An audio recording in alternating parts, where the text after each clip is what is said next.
the warm sand digging into your feet, while hearing the calming waters of the ocean. Raise your hand if you and your friend would go on a free vacation right now. Now, what if I said it was on a Monday, in the middle of work, and your flight leaves in 10 minutes? Now, would you still go?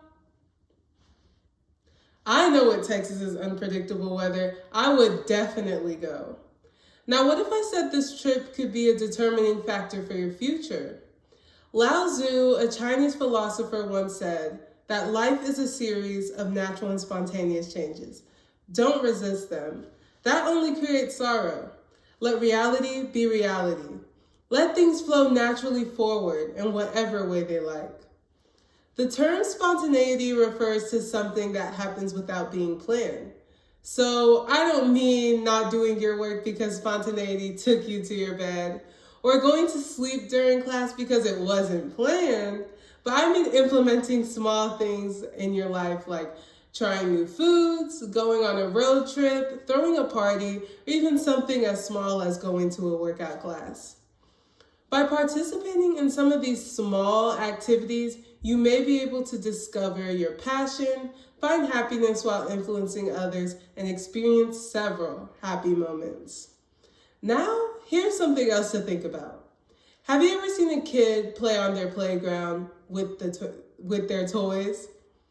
Their imagination can travel beyond the skies.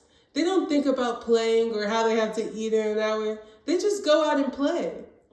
If we all had this mindset, the world would be more positive and people would be stress-free. I remember when I was a spontaneous kid. I decided to be whatever my head told me to be. I wanted to be a pirate when I was 5, a princess when I was 7, a fashion designer when I was 12, and an engineer at 15. As I grew older, I continued to include spontaneity into my life. One example of this was throughout my 4 years of high school. Some people may say I'm a very indecisive teenager. I tried soccer, then moved on to swimming, then tennis, then track and field, until I found basketball. I was so spontaneous in my decisions that my Nigerian parents would say, "Aboifa lain woke, ifa gankoni para." This basically means if you know it, then you know it. But if you don't, then you don't. Why look up at the sky waiting for the answer to come to you? In 9th grade, I thought that I had found my passion, which was sports, but I had a long journey to go.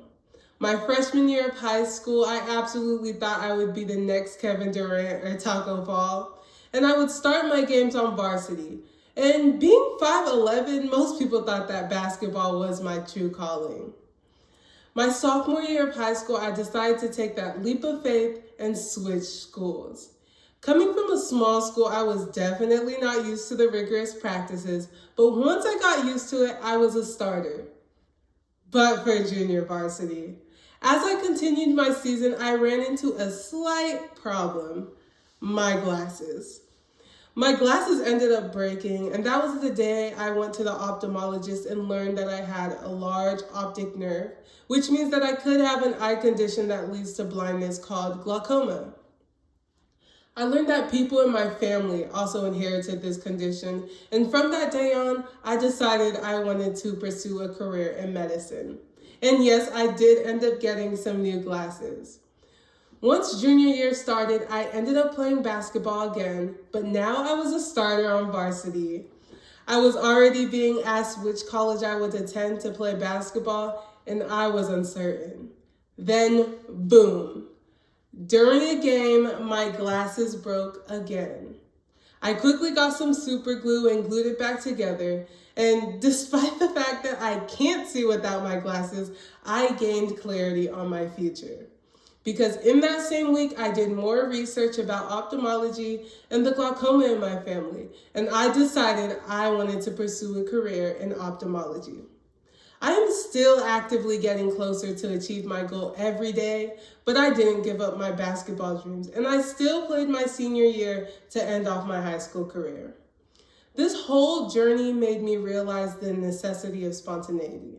I took a lot of chances, especially when I switched schools. I was also very open-minded when my glasses broke because I was able to learn about a new profession. I suppose you can say my glasses were equally as spontaneous as me. But most importantly, I was able to figure out the key element to being spontaneous: relaxation. As an athlete, when I relaxed, I felt better for the next game. And just like finding art or finding happiness, less is more. You can't force yourself to truly love something or someone or to even be happy. In fact, you can create many memorable and exciting experiences while being spontaneous. It contributes to what some psychologists call peak experiences. These are exhilarating moments marked by surprise, enthusiasm, and on occasion, a sense of being connected to the world at large. Now, many of you may be wondering, how can I be spontaneous? And even why should I be spontaneous? Well, being spontaneous can break the cycle of a predictable lifestyle. So let me introduce you to my little friend named Roller. He hates surprises. His routine was as dry as dust.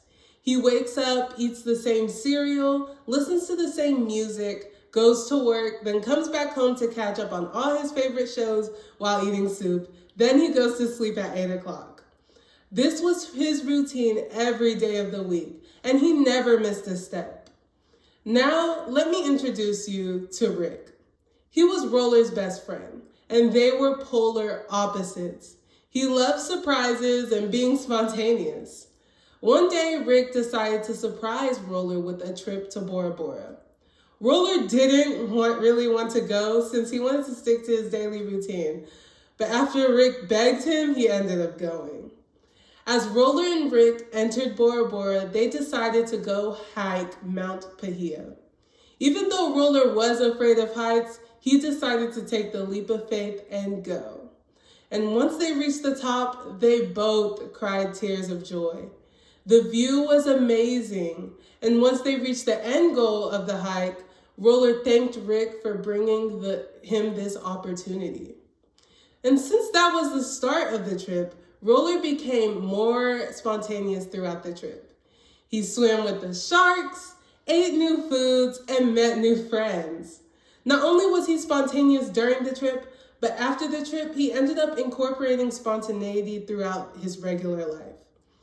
So some people may be like Roller and love to stick to a routine, but also just like Roller, you can break that routine by being open-minded and trying to do something different. Whether it's going on a trip, getting out of your comfort zone, you can have the best experience of your life. Then some people may be like Rick and already incorporate spontaneity into their life. But also, just like Rick, you can inspire others to do the same. And I'm not saying to not use a planner, because it is okay to plan things out in life. But I'm saying that if you want to be happier and less anxious, you should try and incorporate tiny acts of spontaneity throughout the week. Not only can spontaneity affect you, but you can end up impacting others. Last summer, I saw the injustice around African Americans happening around the world and in our community. I decided to invite my sister to help me decide what we can do to help our community. We could have spent days, weeks, or even months trying to figure out an idea. But in that moment, we decided to contact our mayor. We knew that this was a busy time and there could be a chance that he wouldn't respond. But luckily, the mayor of the great city of Arlington, home to the Dallas Cowboys football team, Jeff Williams, emailed us back. And we were able to speak to him directly about how we can make Arlington more like a family and break the divide between the police and our community. I didn't know that this small, spontaneous idea that I had was going to make a big difference and also inspire others to do the same. So the next time you and your friend win a trip to your dream vacation, but you have to leave in 10 minutes, go ahead and take that trip. You might be able to figure out your passion, find happiness, or impact others. But actually, I challenge you to be spontaneous for 1 week and try and see what happens.